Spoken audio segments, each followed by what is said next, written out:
ನೀವು ಯಾರ ದೋಷವನ್ನು ನೋಡ್ತೀರಾ?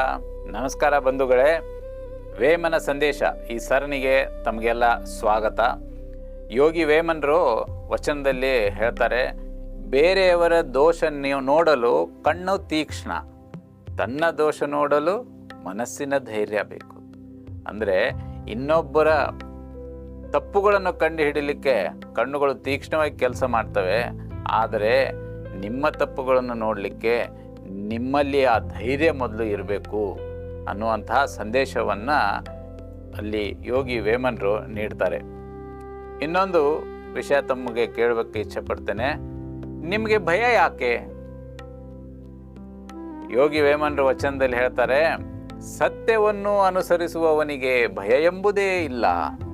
ಅಂದರೆ ಸತ್ಯವನ್ನು ಹಿಡ್ಕೊಂಡ್ರೆ ಭಯ ತಾನಾಗೆ ಬಿಟ್ಟು ಹೋಗ್ತದೆ. ನೀವು ಅಸತ್ಯತೆ ಜೊತೆ ಇದ್ದರೆ ಭಯ ನಿಮ್ಮ ಜೊತೆ ಕಾಡ್ತಾ ಇರ್ತದೆ ಅನ್ನುವಂಥ ಸುಂದರವಾದಂಥ ಸಂದೇಶವನ್ನು ಯೋಗಿ ವೇಮನರು ನೀಡಿದ್ದಂತೂ ವೇಮನ ಸಂದೇಶ ಸರಣಿಯಲ್ಲಿ ತಾವು ಭಾಗವಹಿಸ್ತಿರ್ತನ್ನು ನೋಡಿ ತುಂಬ ಸಂತೋಷ ಆಗ್ತಾ ಇದೆ.